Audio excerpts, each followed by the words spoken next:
caries sórdida y uremia, felina de blando arrimo, intoxícame en tu mimo, entre dulzuras de uremia, blande tu invicta blasfemia, que es una garra pulida, y sórbeme por la herida sediciosa del pecado, como un pulpo delicado, muerte a muerte y vida a vida.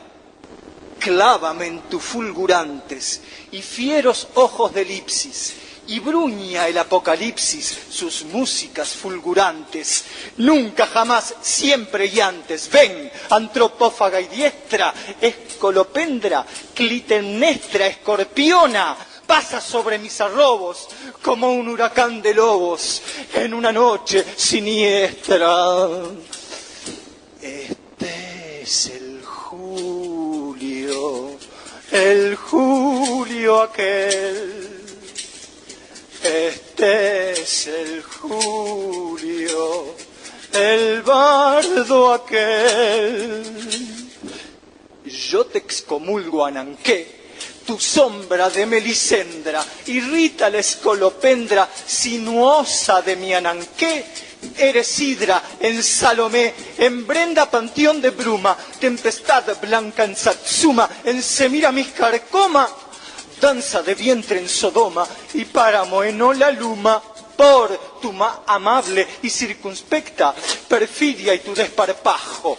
Hielo mi cuello en el tajo de tu traición circunspecta y juro por la selecta ciencia de tus artimañas que irá con risas hurañas hacia tu spleen cuando muera mi galante calavera a morderte las entrañas.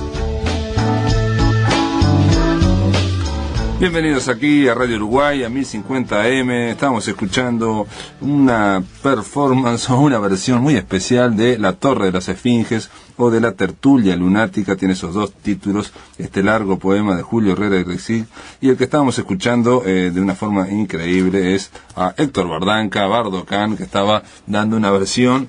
La verdad que me gustó mucho, modernizando a este hombre, Julio Herrera y Rexig, demostrando que este poema escrito en 1909, publicado en 1909, puede de alguna forma, llegar con una versión, con una versión personal de Héctor Bardanca. Esto fue, les repito, en marzo, cuando la Dirección Nacional de Cultura juntó a varios poetas para que hicieran una lectura colectiva de La Tertulia Lunática. Tenemos en control de emisiones de La Máquina de Pensar a Javier Lasval, que está ahí, como lo va Javier, y al Flaco Germán lo tenemos ahí en la puesta a punto, en la producción de este programa. Quiero agradecer a Editorial llegaron 2 libros, uno ya lo teníamos, Antología de Julio Herrera y Rexig, que ustedes saben que fue la antología, el antologizador o antólogo, no sé cómo se dice, o el compilador, es Ramiro Sanchís, un amigo aquí de este programa, él que es responsable de Mitos del Futuro, la columna de ciencia ficción.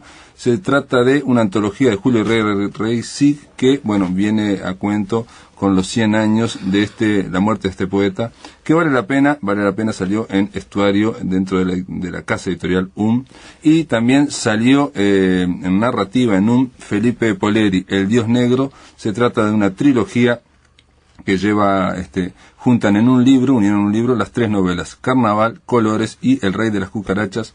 Felipe Poleri, daremos cuenta en su momento y lo invitaremos aquí a La Máquina de Pensar. To the Batmobile. Let's go. Atomic batteries to power. Turbines to speed. Roger. Ready to move out. Los universos del cómic a través de sus mejores autores. El Ojo de la Máquina busca en el noveno arte nuevas y viejas excelencias. Más allá de la viñeta. Personajes, historias y eventos de un arte narrativo que crece con el tiempo. Más allá de la viñeta.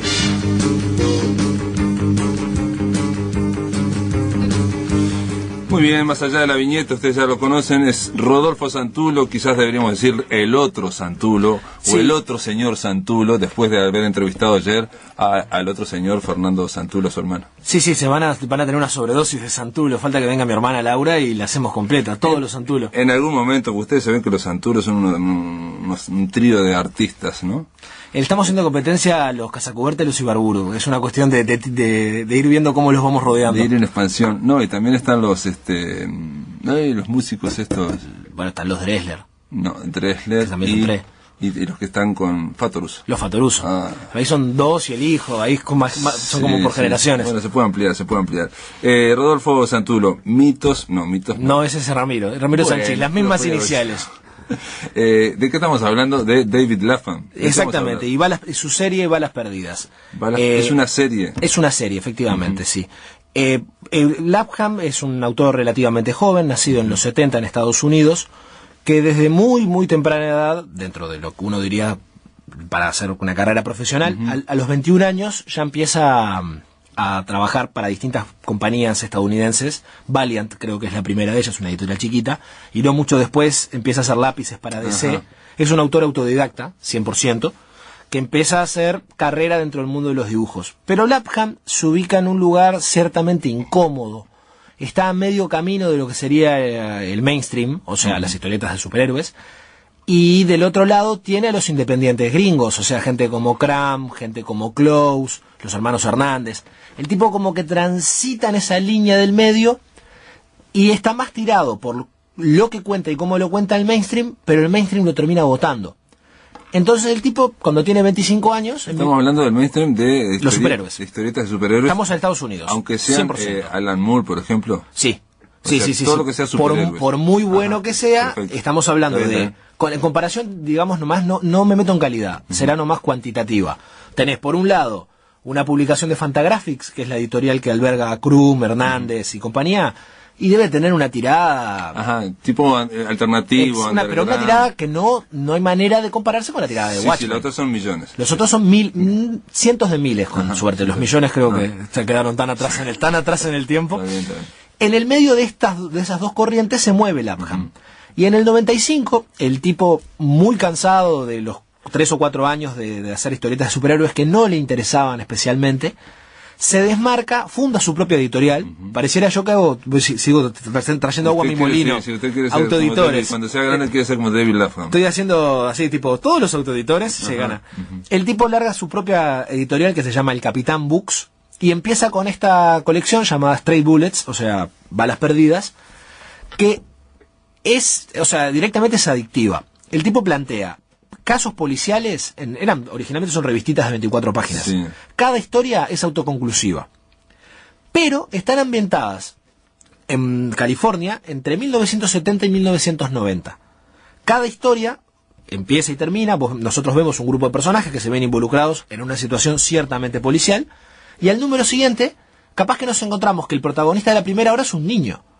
Y es totalmente secundario en un contexto que no lo tocan más que tangencialmente. Pero es un niño que, fue 20 años para atrás, por ejemplo. Es que en realidad no es cronológica la serie. El tipo va contando en un gran puzzle, cada capítulo cuenta una historia y aporta algo, una gran historia, que la vamos leyendo de una manera descontinuada. Nosotros vamos enterándonos de cosas que de repente no parecen tener demasiada importancia, pero que para algo que pasó 10 años antes sí, o 10 años después. Lo que el tipo va haciendo es una historia que por tu cara uno diría qué complicado. Sí, pero no lo es. No son historias secundarias, podemos decir que hay una historia y hay otra que es secundaria. Hay una gran historia, básicamente es una historia coral. Sí. Hay alrededor de 15 personajes que van teniendo su desarrollo de personaje y en algún capítulo son los protagonistas. Durante 40 números nosotros vamos siguiendo cómo estos personajes fueron evolucionando. Pero de repente capaz que los vimos en un capítulo donde no parecían tener mucha importancia. Eran el pistolero X que hacía tal robo, por ejemplo. Y de repente lo vemos involucrado con otro personaje de otra historia y ahora sí tiene importancia. Y eso sí conforma algo como trascendental para la gran historia que Lapham está contando. Es como si fuera una gran novela, un novelón del siglo XIX, capaz. Sí, pero además cada capítulo hay historias que pueden ser independientes, pero van generando... A lo Víctor Hugo, sí. Sí. Mejor dicho, a lo Balzac. Bueno, por eso digo, tipo siglo XIX es una gran catedral de con historia. Dos agregados propios del siglo XX, que son lo que vendría a ser cómo lo vuelve descontinuado cronológicamente, y el género, es novela negra. Lo que hace Lapham acá es inscribirse dentro del subgénero de la novela negra que se conoce como crook story, o historias de criminales, puesto de que no vamos a ver un policía en todo Balas Perdidas. De hecho, no vamos a ver ni un detective, ni un policía, y vamos a ver un conjunto de marginados que con suerte te dan lástima. Sí, simpático, difícil que te caiga alguno. No son gángster tampoco. Tampoco. Hay algunos. Hay un par de criminales y hay algún... pero son todos como de poca monta. Claro. Lo que hace Lapham es contar la historia de cómo estos tipos, que podrían ser gente normal, a raíz de un contexto marginal en el que se van sumergiendo, o ya están directamente sumergidos, se terminan yendo hacia el crimen.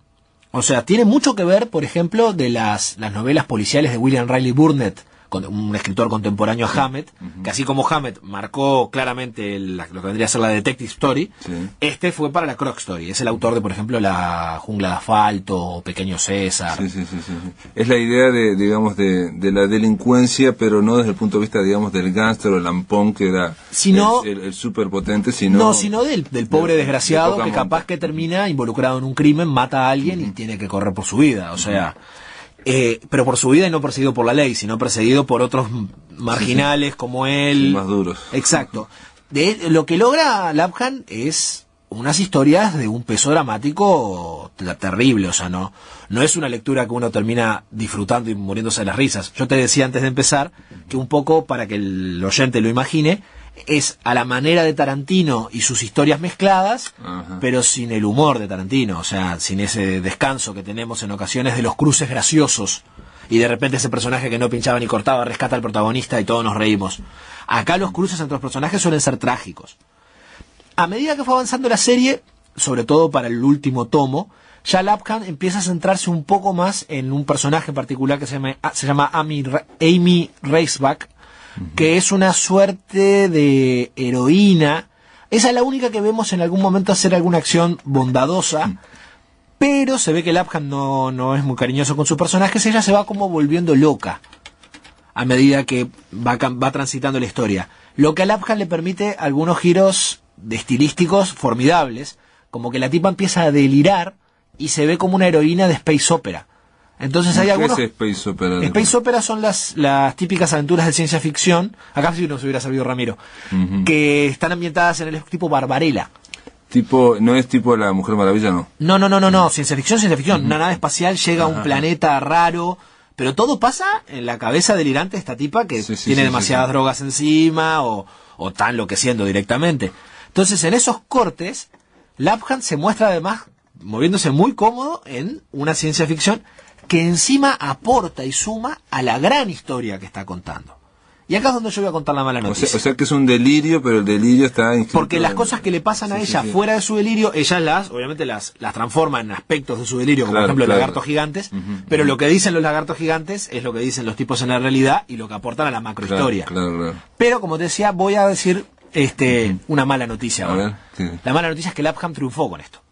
Y al triunfar con esto recibió una oferta tan tentadora que pasó a hacerse cargo de los guiones de Punisher, los guiones de Batman, los guiones de Wolverine y pequeñas historias, y abandonó Balas Perdidas. O sea que no está terminada. No termina. Lo que no quita que uno, si lee todo lo que ha publicado hasta ahora, los 40 números, funciona perfectamente.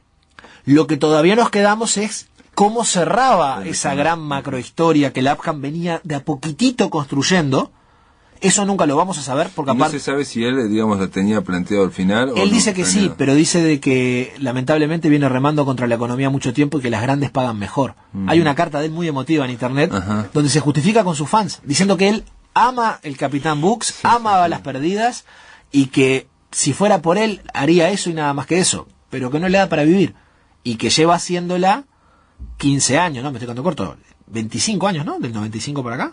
No, del 95 para acá menos. 15 años. Son 15 años. Lleva haciéndola 15 años y nunca ha logrado, más allá de financiar el siguiente número o pichulear.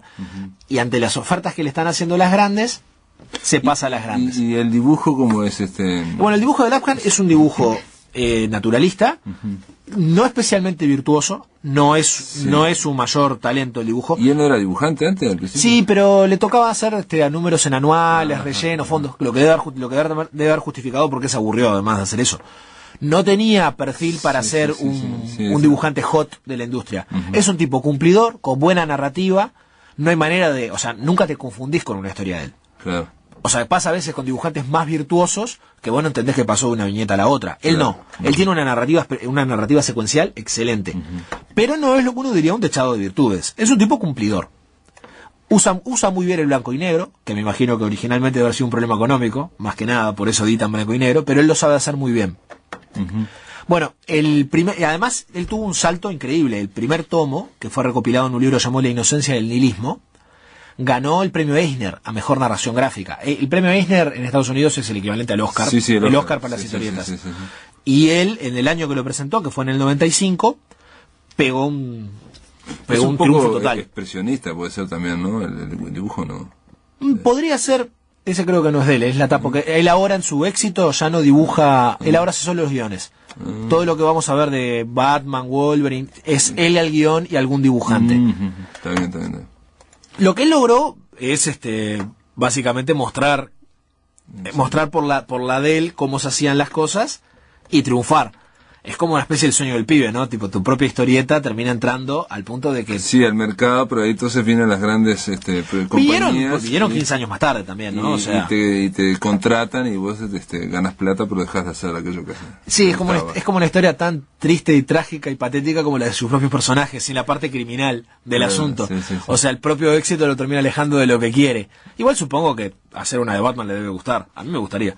Claro, pero termina un poco la onda de frente al el arte, ¿no? El venderse la onda media y en mercenaria. realidad, lo supongo yo, no está Lafjan aquí para decirnos qué piensa, pero lo ideal es equilibrar, ¿no? Terminar haciendo algo de lo que te ganás la vida, pero que al mismo tiempo te deje lo suficientemente satisfecho al fin del día. Lo ideal sería hacer algo que te gustara y que le guste a todo el mundo. Entonces y eso ya está, y pasas a hacer el éxito de ventas con lo que a vos te gusta. Exacto, o vivís muy austeramente y con eso alcanza, vas tirando hasta fin de mes. Bueno, a ver, Rodolfo Santulo, ¿se puede conseguir? De esto se consigue de varias maneras. Para empezar, si usted es angloparlante, la encuentra recopilada por el propio Capitán Books, que es la editorial de este hombre, la compra por Amazon y se la envían a su casa.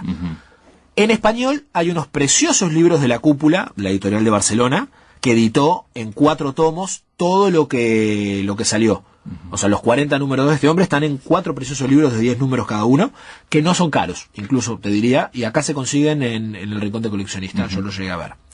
Y además, nuestra querida y nunca bien ponderada Internet los tiene todos en los 2 idiomas. Tenés los tomos de La Cúpula en español y tenés todos los números en inglés. En este caso, si ustedes van al blog de La Máquina de Pensar, que ustedes saben que se llama piensamáquina.blogspot.com, y cliquean donde dice Balas Perdidas, donde habla de la columna de Rodolfo Santuro, ahí van a un vínculo, a un link donde pueden bajar todos los tomos que quieran. Pero no vamos a decir que nosotros se lo dimos.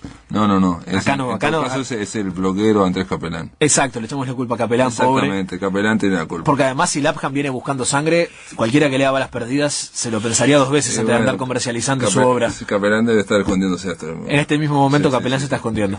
Bueno, muy bien. Gracias, Rodolfo. No, muchas gracias a vos, Pablo. En el aire de Radio Uruguay, La Máquina de Pensar.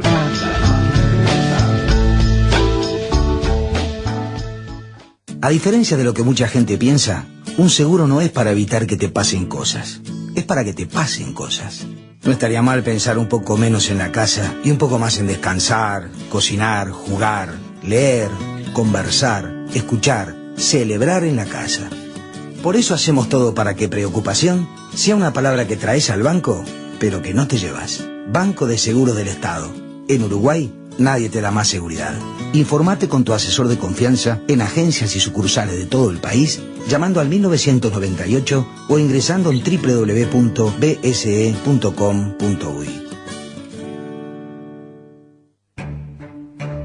Todos los lunes, a partir de las 21 horas, Radio Uruguay abre un espacio para mirar la realidad desde otra perspectiva. Bancada femenina. El aporte y la visión de las mujeres que ocupan cargos de representación a nivel nacional y departamental en el debate de los temas que marcan el presente y el futuro de nuestro país. Bancada femenina. con la conducción de Magela Camelo, todos los lunes a partir de las 21 horas por Radio Uruguay 1050 AM y su repetidora en Colonia 103.9 FM. Bancada femenina. Con otra sensibilidad. Para todo el país.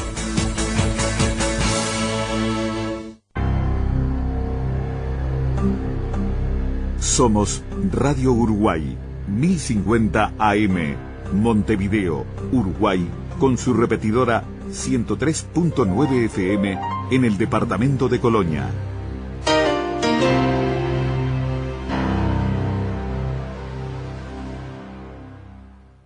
Atención, charlas, entrevistas o columnas que te perdiste o que querés volver a escuchar, las encontrás en el blog de La Máquina de Pensar.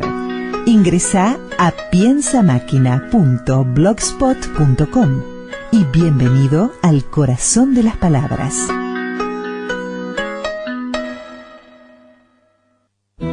Críticos literarios integran La Máquina de Analizar, un mecanismo ideal para desguazar los recursos, engranajes y vueltas de tuerca que se ocultan en los libros que llegan a la mesa de la máquina. La Máquina de Pensar. Muy bien, estamos recibiendo aquí en La Máquina de Pensar a Aldo Mazzucchelli, ustedes ya lo conocen, es poeta, es músico, es crítico, docente, es actualmente profesor del Departamento de Estudios Hispánicos de la Universidad de Brown en Estados Unidos. ¿Cómo andás, Aldo? Bien, muy bien, ¿cómo andás vos? Bien, bien, la idea, Aldo Mazzucchelli, es hablar de la mejor de las fieras humanas, la vida de Julio Herrera Reisig. Es el libro que salió por editorial Taurus, ahí dentro del grupo Santillán. Obviamente, Aldo, estás vinculado a Julio Herrera por el Tratado de la Imbecilidad.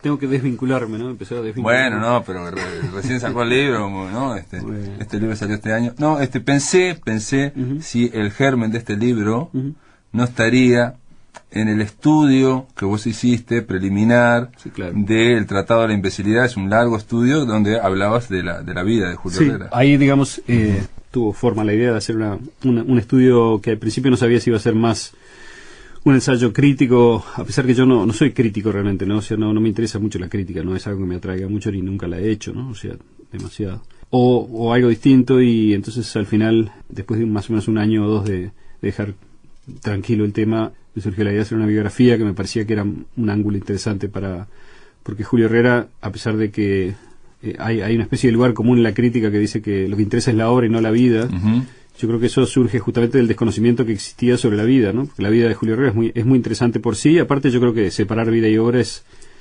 equivocado y es muy difícil de hacer, o mejor dicho, es muy rendidor no hacerlo, ¿no? Es decir, ¿Muy rendidor en qué sentido no hacerlo? Y porque una cosa ilumina a la otra, y la vida de un creador, digamos, interesante en lo que escribe, generalmente tiene algún secreto interesante también, o se le puede dar forma narrativa en relación con el filo que tienen las cosas que escribe en su obra, digamos, ¿no? Aparte, bueno, es un prejuicio también un poco deudor de los errores del positivismo, ¿no? La idea de que en la tradición de la teoría literaria existe desde el positivismo para adelante, desde el estructuralismo, desde sus derivados, ¿no? El formalismo, el estructuralismo, etcétera, el deseo de buscar cosas firmes de las cuales agarrarse al hablar de un libro, dejando de lado las cosas que puedan ser supuestamente más difíciles de cuantificar, ¿no? Entonces, por eso los estudios estructuralistas y formalistas se concentraron en el texto, ¿no? En el signo, etcétera, y dejando de lado la biografía y recomendando no, digamos, ocuparse de la biografía. Yo creo que eso es un gran error. La biografía es una narrativa. Pero eso fue lo que marcó los últimos 30 años, digamos. Más, ¿no? Mucho más. Sí, porque el formalismo ruso del principio del siglo XX, ¿no? Y de ahí y el estructuralismo. La idea de tratar de disociar o de estudiar solo la obra y no dejar que se contamine aquel prejuicio de ir al texto, ¿no? Y todo eso, que yo creo que eso es realmente un prejuicio. Y que acá nadie está hablando de hacer una tontería, de explicar un verso por un hecho biográfico, digamos, ¿no? Aparte eso no es interesante, aquello, ¿no? Era también en parte una especie de reacción frente al romanticismo y la idea de tratar de buscar con herramientas científicas, entre comillas, y buscar algo objetivo, una objetividad, claro. Y para eso no tocar el tema pero aparte hay más en la idea. Con Julio Herrera también existía en la crítica el prejuicio de que era un tilingo, o sea, de que su vida había sido una vida en cierto modo vulgar, que no tenía interés, que no había viajado lejos, no había tenido grandes, supuestamente, ¿no? Yo creo que no es así, pero no había tenido grandes pruebas en su vida o cosas por el estilo, y esa es exactamente al revés, ¿no? Y cuando uno, pero el problema también es que una biografía es un texto también, ¿no? Si una biografía es una invención, es una narrativa que uno tiene que ir creando sobre base sobre todo de un proceso como de selección, ¿no? Sobre todo dejando afuera mucha cosa. El libro tiene muchas páginas y muchas notas, así que esto que parece irónico que diga que hay que dejar mucho afuera, pero realmente hay que dejar mucho afuera, porque hay mucho que, por más que es a veces interesante por sí mismo, no entra dentro del fluir de la narración, ¿no? Y una idea con el libro, fue que el libro fluyese como una narración, sin por eso, o sea, yo trato de no hacer una novela, ¿no? O una biografía novelada, sino trato de mantenerme dentro deliberadamente, no dentro del género de la biografía histórica, digamos, ¿no? Del estilo, digamos, inglés de la biografía, ¿no? Bueno, el estilo inglés, es decir, el mundo anglosajón en general, también Estados Unidos, ¿no? Y el mundo inglés, y con Lyndon Strachey y una tradición, digamos, grande de biógrafos que empieza más o menos con el siglo XX. Empieza antes en realidad, pero hay como un boom, digamos, sobre todo de la biografía literaria, ¿no? En esa época, y también mucho en Estados Unidos, ¿no? En donde los anaqueles de biografía son muy grandes y se vende mucho, es un género muy atractivo. Y dentro de la biografía literaria, ¿no? Que es, curiosamente, porque otra cosa que me hace gracia también de la idea de no separar vida y obra es que es un lugar común también de la biografía literaria, porque cuando uno repasa la biografía literaria, existe siempre, ¿no? Es consabido el hecho de que los poetas no tienen vida, ¿no? Tienen obras, es decir, la vida parece a veces como transcurrir interiormente, ¿no? No todos, hay algunos que son notorios por una vida novelesca, como Rimbaud, ¿no? El poeta francés simbolista, y otros. Yo creo que en el caso de Herrera, además de que como poeta vale la pena inventarle una vida, también tuvo hechos en su vida y periodos, sobre todo los años de 1900 a 1902, un poco, o 1904 si querés, que son años muy ricos de anécdota también, ¿no? Vos decís en un momento, dijiste que hay gente que dijo que precisamente que Julio Herrera no se movió de Montevideo, viajó poco, viajó a Buenos Aires. Vos decís, yo creo que sí. ¿Qué quiso decir ese creo que sí? Que creo que sí, que pese, porque eso de los viajes lo decía en el contexto de ese prejuicio, de ese lugar común sobre en la tradición crítica de Herrera, de que la vida de él no había tenido interés. Yo creo que sí tuvo interés, ¿no? A pesar de que sus viajes fueron breves y que... Digamos, hay otros poetas modernistas cuyos viajes también fueron breves o inexistentes, como Julián del Casal, por ejemplo, que tiene también una vida interesante, ¿no? Porque lo que hace interesante la vida de los poetas es como uno articula el significado que le dieron a su época, ¿no? O que se refleja a través de ellos, ¿no? Y yo creo que eso es algo que funciona mucho con Herrera, ¿no? En aquel estudio preliminar del Tratado de la Imbecilidad, me acuerdo que lo que más llamaba la atención, o por lo menos a mí más me llamó la atención, era el descubrimiento de que Julio Herrera no era apolítico o pasaba por fuera de la política o estaba más allá de los partidos tradicionales, etcétera, sino aparece como alguien muy, pero muy interesado en la cosa pública. Claro. Lo que pasa es que hay que ver, como todas las vidas, hay algunas cosas que son simplemente, que son cosas muy sencillas, ¿no? Julio Herrera tuvo diferentes momentos, ¿no? Diferentes creencias, cambió de idea, como toda persona inteligente, bastante. Y yo te diría que cuando, digamos, a sus 23 años es el momento de explosión de su vida militante, ¿no? Como militante colorado, pero lo que pasa es que coincide, él milita y lo hace con bastante fuerza en el sector de su tío, que había sido presidente, ¿no? El colectivismo de Julio Herrera Lloves, y justo coincide su entrada fuerte en la militancia con el colapso político del colectivismo. Entonces, el grupo en el cual él entra a la vida política dentro del Partido Colorado no tiene futuro por diferentes causas históricas y personales del líder y bueno, por ciclos también de la vida política. Y entonces su carrera política se ve abortada, yo diría, bastante rápido, a pesar de que él persevera y todo el año 98, 99 y 900, los 3 años enteros, son años de intensa, digamos, militancia política, y a fines de 1900, como es sabido que hay un discurso político que es el único que Herrera registró, digamos, y que quedó en un folleto y luego se publicó como parte de sus obras, que es un discurso en el cual él interviene directamente en política, y que yo creo que trato de mostrar en la biografía que es un discurso que no, lejos de haber pasado desapercibido, es el discurso de un marginal, digamos, fue un discurso bastante central en la discusión de la juventud colorada, que era, por cierto, muy, muy relevante en la vida del país en ese momento, porque había un movimiento unificador en el cual estaba la gran mayoría del partido, que en el fondo arriesgaba, digamos, perder las elecciones siguientes, ¿no? con el Partido Nacional, que venía creciendo, las elecciones que llevaron finalmente a Valle, ¿no? a la presidencia después de un complicado proceso. Y Herrera se oponía a esa unión porque decía, junto con los colectivistas, junto con su tío y demás, que esa unión se estaba haciendo después de una serie de maniobras internas en el partido que habían sido ilegales y demás, ¿no? Incluso, bueno, es un hecho que hubo un golpe de Estado apoyado y promovido, ¿no? por una parte del Partido Colorado contra Julio Herrera Lloves, ¿no? O sea, contra el colectivismo en el año 98. Entonces, Herrera sí, claro que interviene en política primero desde el Partido Colorado y luego yo creo que sigue interviniendo, no, por supuesto, como un militante de uno de las facciones, pero sí con un discurso como el discurso que está ahora más conocida es el epílogo wagneriano, ¿no? A la política de fusión, que es un discurso, digamos, un texto, ¿no? Un ensayo fuertemente político, a pesar de que no es partidario.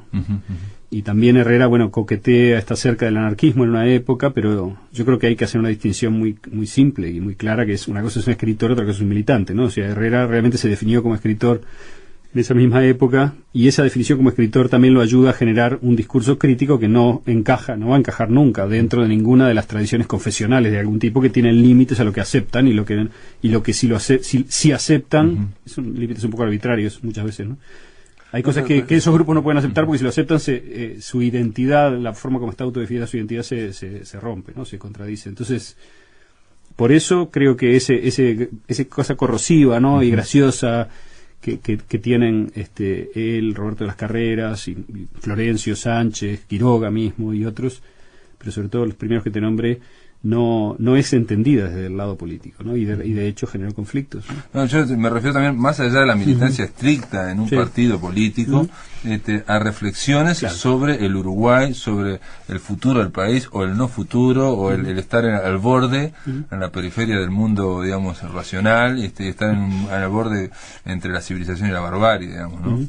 El Tratado de la Invisibilidad se puede definir de muchas formas. Una de las formas es un arte de injuriar, ¿no? O sea, cómo injuriar a los uruguayos a lo largo de 600 páginas, siempre diferentes, ¿no?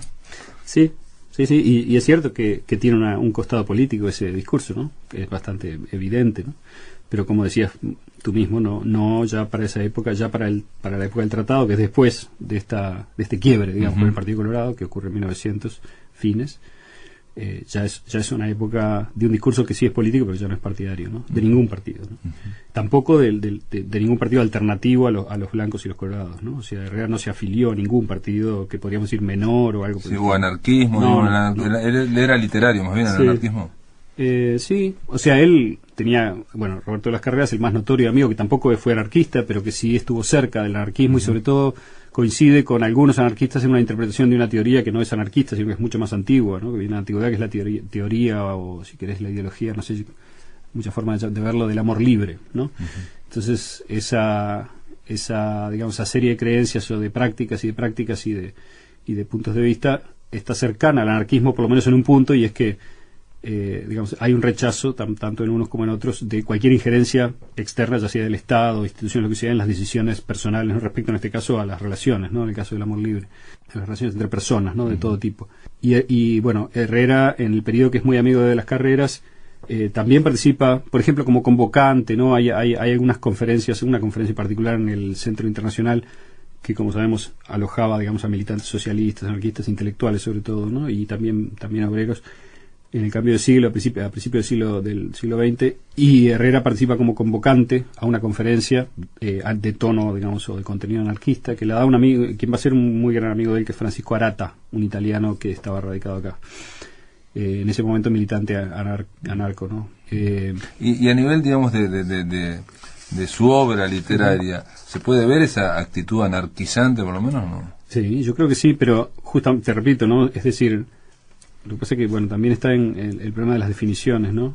Yo creo que hay que distinguir un espíritu anarquizante, es una cosa bastante vaga, que cualquiera puede decir que tiene, ¿no? O que tuvo, o que tiene durante algún tiempo, porque todos nos oponemos, digamos, a alguna forma de... pero a lo que yo me estoy refiriendo más si querés, tratando de que sea más preciso, es a los grupos definidos, ¿no? O sea, que había muchas tendencias, ¿no? Que se asociaban en aquel grupo, sector, digamos, comité o lo que sea. Sí, y sabes que grupos, digo que después fueron absorbidos por el vallismo, ¿no? Sí, algunos sí, y también, digamos, una cosa que sirve para identificar son los medios, ¿no? Los diarios y tal. Y en ese sentido siempre es graciosa, siempre hago hincapié en esta anécdota que sabes que Roberto Las Carreras en el 25 de agosto del 1902 publicó en La Rebelión, que era uno de los principales periódicos anarquistas ese momento, ese año, porque aparecía y desaparecía muy rápido, ¿no? Publicó un fragmento del interview voluptuoso con Roberto de las Carreras, el día de la independencia, ¿no? El 25 de agosto, o sea, en titular es catástrofe, ¿no? Uh-huh. Amor libre Montevideo es el titular, ¿no? Y es un fragmento de Roberto de las Carreras defendiendo, digamos, el placer de su amante y describiendo, ¿no? La relación con ella y qué apasionada que era en la cama y tal. Y algunos militantes anarquistas mandaron cartas al periódico quejándose. Así que anarquismo manon tropo, ¿no? O sea, también había, digamos, y siempre hubo distinciones y discusiones internas, y sobre todo hay que leer esas cartas para ver el tono y el tipo de argumentos que se le hacen, con los cuales se objeta a Las Carreras, que son, yo diría, de un tipo de moral, digamos, muy, muy rígido, ¿no? Entonces, ahí se ve, creo, esto que estoy tratando de decir de la diferencia entre escritor y militante, ¿no? Que el militante tiene unos límites que tiene que respetar, so pena, digamos, de caer afuera de la propia autodefinición. Sí, o que también le sirven para la acción, ¿no? Uh-huh. Esos límites para actuar en grupo y actuar en acciones concretas. En cambio, el escritor... De todos modos, yo creo que la gente esta del 900 se dividía entre los que se reían, sobre todo de sí mismo, ¿no? Y los que no. Y en ese como sentido, casi todas las épocas, ¿no? Claro. Y en ese sentido, esta gente claramente sabía reírse de sí misma y sabía hacerlo en público, y eso creo que les da un juego, ¿no? Les da un vuelo. Yo diría que otros escritores que también son importantes por otras razones, ¿no? Que fueron trascendentes y importantes en su obra, no muestran mucho esa flexibilidad, esa cintura, ¿no? Para ver las cosas de diferentes maneras y sobre todo cuestionarse ellos mismos a la vez que están cuestionando el mundo, ¿no? Y bueno, en eso creo que hay algo lindo, ¿no? En este costado del 900. Muy bien, después de la pausa continuamos con Aldo Mazzucchelli hablando la mejor de las fieras humanas, la vida de Julio Herrera y Racing. En el aire de Radio Uruguay, La Máquina de Pensar.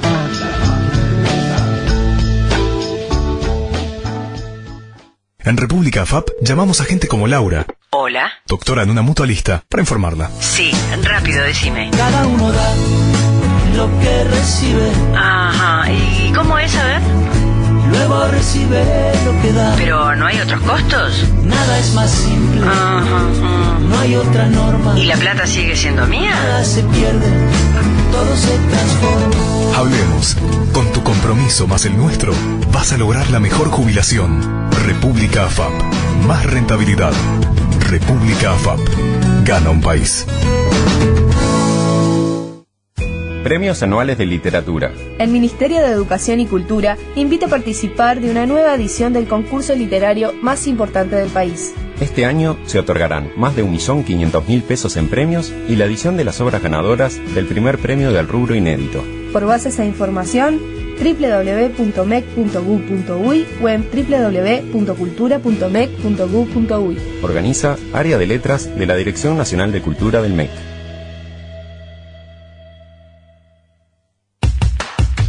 Convocatoria de ficción radial, premio Nelly Goitiño. La voz de Sánchez. Concurso de guión a partir de la vida y obra de Florencio Sánchez. Convocan Programa Laboratorio, Instituto Nacional de Artes Escénicas, Dirección Nacional de Cultura del MEC, en coordinación con Radiodifusión Nacional, SODRE. Busca las bases en www.cultura.mec.gov.uy y en radiouruguay.com.uy. Por contacto, laboratorio.mec@gmail.com. La voz de Sánchez. Hola, soy Andrea Davidovich, actriz de la Comedia Nacional, y te invito a ver Roberto Zucco, de Bernard Marie Coltés. Dirección, Alfredo Goldstein. Teatro Solís. 19 únicas funciones. Comedia Nacional. Temporada 2010.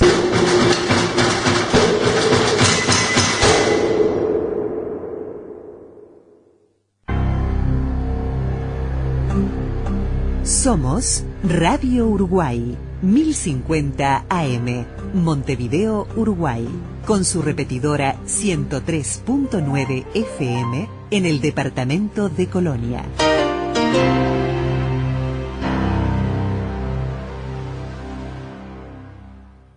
Atención, charlas, entrevistas o columnas que te perdiste o que querés volver a escuchar, las encontrás en el blog de La Máquina de Pensar.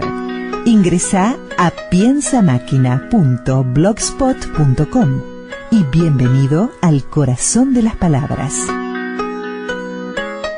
Continuamos aquí en La Máquina de Pensar con Aldo Mazzucchelli. Él es autor de La Mejor de las Fieras Humanas, una biografía de Julio Herrera y Reisig. Algo que dicen, una frase de los biógrafos anglosajones, o un estilo, un concepto, es el de la biografía definitiva. A veces los reseñistas, los críticos dicen, bueno, esta es la biografía definitiva, claro, y como que a partir de ahí se pueden agregar visiones, pero está compendiado toda la vida de ese sujeto. En este caso... No me gusta la idea de biografía definitiva, ¿no? Es una idea un poco cerrada, ¿no?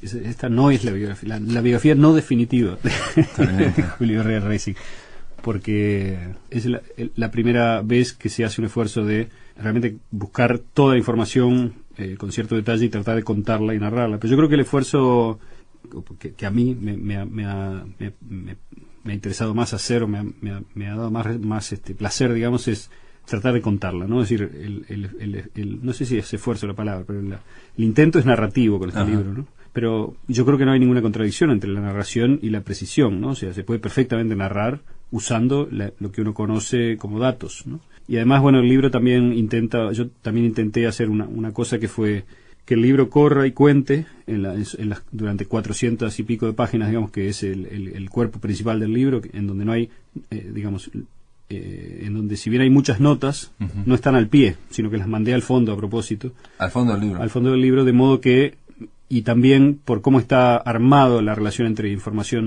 narración e información en las notas, no es necesario ir a ver las notas para poder seguir leyendo, ¿no? Entonces, el libro se puede un lector, si quiere, leer las 500 páginas iniciales sin ir a ver una sola nota. Ahora también, en las notas hay mucha información, y no solamente de respaldo a lo que está contado, sino también información extra, ¿no? Que está en las notas, y entonces el libro tiene una especie de segundo piso en donde el investigador o aquella persona que tiene un interés más profundo o que tiene más curiosidad en alguna parte, por ejemplo, o que no puede evitar leer la nota, ¿no? Porque y eso ha pasado también. Si tengo que leerla a ver si me sirve o no. Y cantidad de comentarios de gente que dice, che, pero esto que está en las notas está buenísimo, ¿por qué lo pusiste en la nota? Y lo que pasa es que, bueno, es lo que decía al principio, ¿no? Que hay que elegir, y hay cosas que realmente, por ejemplo, concretamente, toda la parte genealógica, ¿no? Que es muy interesante per se, porque Herrera es digamos, miembro de una familia realmente fabulosa, ¿no? En términos de su importancia, de su riqueza también, de diferentes personajes, de su locura, ¿no? Y de su talento a lo largo de las generaciones. Entonces era muy interesante contar el pasado de él, ¿no? O sea, antes de su nacimiento. Pero no encontré una forma en la cual eso entrara fácil en el hilo narrativo que vamos a decir así, fue surgiendo a medida que iba contando la vida. Entonces tuve que ponerle notas, ¿no? Y una pregunta, mucho material quedó afuera, ¿no? ¿Inventás algo? No, o sea, no, realmente no. O sea, la narración está en un altísimo porcentaje basada, como te decía, en datos, y trata de seguir de una manera, no sé, lo más articuladora posible, datos, ¿no? O sea, datos, cosas, fechas, lugares, y sobre todo creo que lo más interesante es la interpretación que uno puede hacer de esos datos, es decir, desde qué ángulo verlos y cómo irlos surciendo unos con otros de modo que vaya dando un personaje, ¿no? Ese sería un poco el intento del libro. A veces me hace gracia porque recibo muchos comentarios que dicen, oh, qué esfuerzo, grande investigación. La verdad que eso no es para empezar, es una cosa que uno lo hace durante años y no, como sin darse cuenta, ¿no? Va acumulando cosas y va sabiendo sobre el personaje hasta que llega un momento que está maduro. Yo creo que eso no es lo más interesante de este libro ni de ningún libro, ¿no? Lo interesante, si hay algo interesante, sería la narración, ¿no? O sea, sería que con eso se puede armar un personaje que atrape, que la gente se identifique. A mí como lector, por ejemplo, me gusta cuando leo una biografía no novelada, no estamos hablando de una biografía. Por ejemplo, hace poco leí la biografía de García Márquez, son 850 páginas, y el autor dice que esa es la hizo ahora, pero en realidad va a ser una de 3000 páginas, ¿no? O sea, tiene mucho más. Sí. Y en esa biografía cada párrafo tiene su nota para explicar que no hubo ni un solo párrafo que no esté basado en hechos reales. Sí. Pero a mí lo que me interesa como lector es la idea que tiene el autor de ese personaje, porque la idea que tiene el autor de ese personaje quizás no sea la misma que la tengo yo, pero me obliga a mí a formarme una idea. Exacto. Aparte yo creo como lector también, ¿no? Y creo que en esto coincidiremos muchos, no hay nada más ilegible que una acumulación de datos, ¿no? Sí, o sea, la prolijidad es la peor de los pecados en literatura, ¿no? Es decir, siempre es mejor no decir que decir, ¿no? Por eso también es, en cierto modo, complicado, y no pretendo ser un experto, es mi primera biografía, pero también el hecho de haberla estado trabajando y eso, uno va descubriendo y aprendiendo una cantidad de cosas porque tiene que resolver problemas prácticos. Eso ocurre con toda la narración, con toda narración, ¿no? Cuando uno después escribe una novela, uno sabe mucho más de lo que sabía al principio. Borges decía en un momento, creo que fue Emil Rodríguez Monegal, que porque Emil quería hacer una biografía literaria, le dijo, bueno, pero que no sea un inventario de domicilios. Claro, insoportable, no se puede leer. O sea, si no hay eso que decías vos, es una especie de necesidad interna que tiene la narración, ¿no? Que es un secreto muy viejo de la narración, los griegos lo sabían bien, ¿no? Incluso Aristóteles lo dice explícitamente, ¿no? Que el relato va, digamos, es como un hilo que se va desenrollando, ¿no? El hilo desenrolla al hilo que viene después de él. O sea, hay una solidaridad entre las partes del relato, como si fuera un hilo, ¿no? Que no se corta, ¿no? Y creo que una de las cosas que alguien que pretende escribir una narración tiene que poder hacer es justamente ser lo suficientemente frío, en cierto modo, para dejar ir cosas que podrían ser interesantes, pero que no son parte del hilo. No son parte del hilo.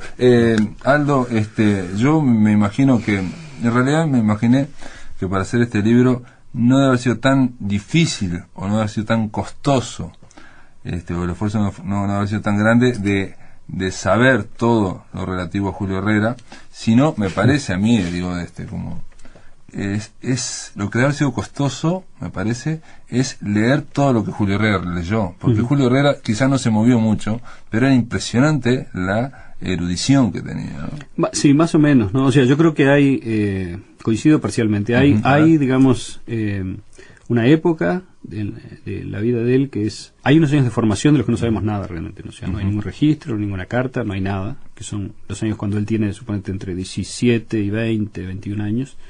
Pero después de esa época vemos, sí, es cierto que hay un periodo de mucha lectura, de mucha avidez, también muy desorientado al principio, ¿no? Es decir, eso es una especie de seguida del romanticismo, heredar la cultura de los padres. El primer libro que escribe Herrera es una geografía, ¿no? Es muy interesante, es una geografía de Uruguay de 400 páginas, ¿no?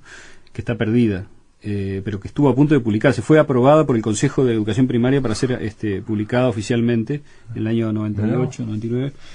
Y luego, bueno, con los cambios en el 900 del Consejo y cuestiones políticas, probablemente eso fue lo que decidió a Dornaleche y Reyes, que era la editorial que le iba a publicar, es una editorial muy importante, que publicaba Rodó, por ejemplo, ¿no? Del 900 a publicar.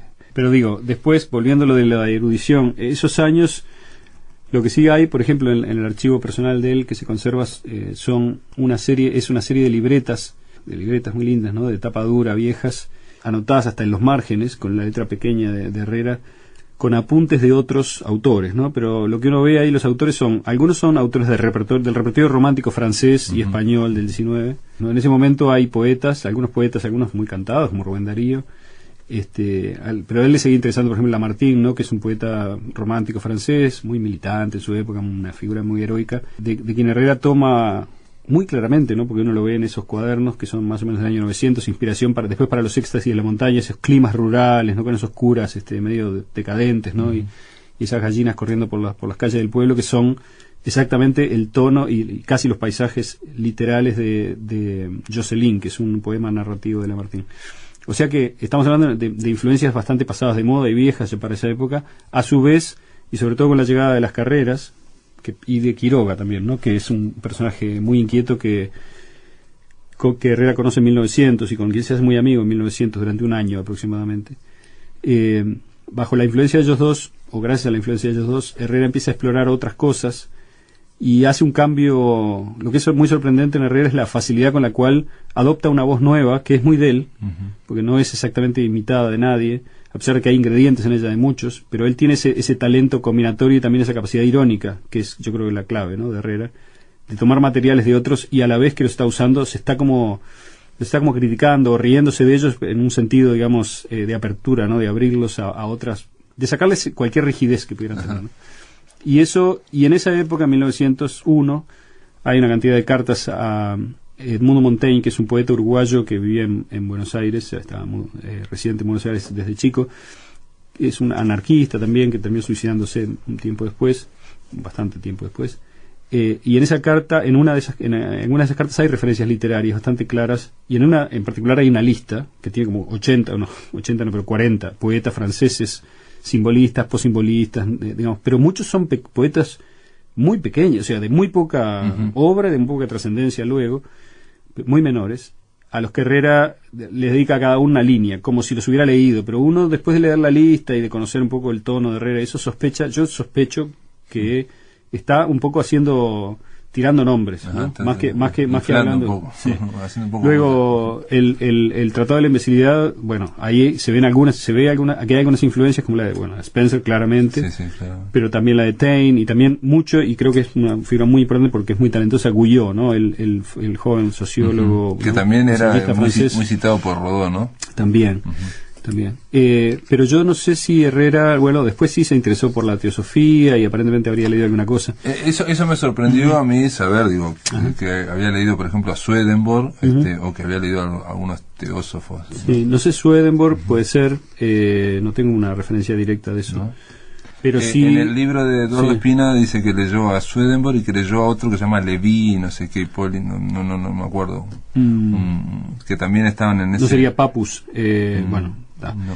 Y que precisamente el tema del otro mundo, de las conexiones, la idea de que este mundo es representación, y hay una correspondencia. Swedenborg tiene la teoría de la correspondencia. Sí, yo creo que Herrera era monista, ¿no? Básicamente en el tratado se ve muchas veces una especie de postulado de unidad completa, es decir, el mundo, es decir, lo que llamamos cuerpo y espíritu serían dos formas de lo mismo, ¿no? De una sola cosa. Él habla literalmente de una continuidad entre lo más inanimado, la piedra, ¿no? Y el alma o el espíritu, las ideas, lo que sea, como que todo participa de de un fluido, si querés, universal, o energía, esencia.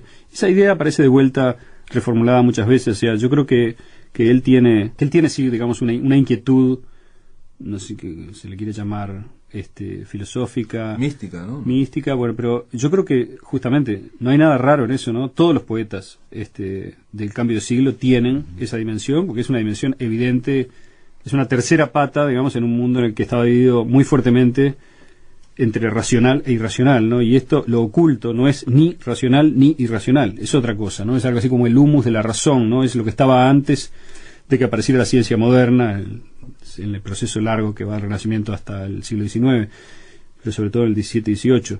Y ese desarrollo que termina en la modernidad, digamos, más madura ya en el XIX, era un desarrollo que hizo implícitamente en el mundo transatlántico una serie de promesas que fue incapaz de cumplir hasta cierto punto, ¿no? O sea, o que cumplió parcialmente.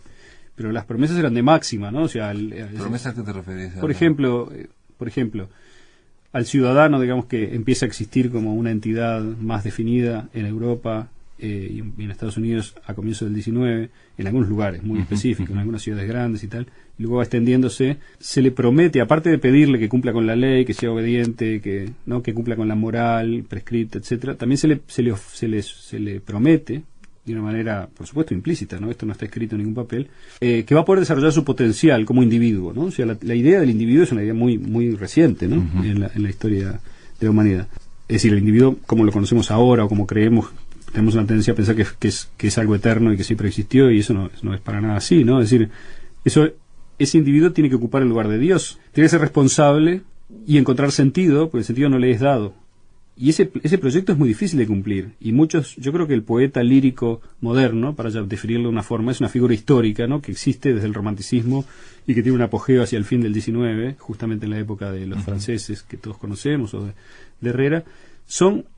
Baudelaire sería la figura arquetípica de esto que estoy diciendo. Son realmente víctimas de haberse tomado en serio ese proyecto, es decir, de haber querido ser realmente, desarrollar y explorar hasta el fondo la libertad individual y las dimensiones, todas las dimensiones de su individualidad, ¿no? Por eso también ese autocentramiento tan fuerte de todas estas figuras, ¿no? Que son realmente obsesivamente autocentrados o digamos, no hay nada más interesante que ellos para cada uno de ellos, ¿no? Sí, ¿no? Acusados de ególatras, ¿no? Exacto, sí, acusados ya en esa época muy fuertemente. Pero bueno, ellos están buscando cumplir, pienso yo, es una forma de verlo histórica, están buscando cumplir ese proyecto, que es un proyecto que fue al fracaso, ¿no? En el sentido de que todo individuo sabe que nunca termina, digamos, de ocupar ese vacío que dejó el dios ha muerto el dios ha muerto de Nietzsche, sí, claro. Y bueno, esa especie de desafío prometeico, ¿no? Que estas figuras son, creo yo, arquetípicas en el intento de cumplirlo, termina siempre en un vacío también muy grande, ¿no? Que todos ellos sienten. Pero por suerte ellos todavía vivieron una época en la cual yo diría que estaba justificada colectivamente esa búsqueda por el yo, digamos, ¿no? Cuando hoy es totalmente cursi, ¿no? Yo creo que hacer eso hoy es de una cursilería infinita, ¿no? Es mi opinión. Pero capaz que con toda la New Age que hay ahora, quizás lo que se está buscando es eso, como dar un sentido, ¿no? Pero bueno. No, buscar el sentido sí, pero yo digo el enamoramiento con la propia anécdota, ¿no? Es decir, la idea de me pasó esto, qué interesante que es en cierto modo un espíritu lírico en el medio de la modernidad podía todavía explorar a través de su biografía, su digamos, peripecia personal. La idea de hacer con la vida una obra de arte, con la propia vida una obra de arte, ¿no? Sí. Y hay capaz que ahí que tiene que ver el tema de las drogas. Claro, para Julio Herrera, digamos, centrado en sí mismo, una búsqueda. Yo creo que para todos ellos había algo, para empezar, lúdico en todo eso, que era que era muy espontáneo en cierto modo, ¿no? De buscar por todos lados, y uno de los lados era ese, ¿no? Entonces tenemos a Quiroga, por ejemplo, experimentando desde que estaba en Salto con cuanta cosa había que podía conseguir, ¿no? Desde medicinas, después Herrera en 1900, cuando tiene la primera crisis, una primera crisis grande de su madurez.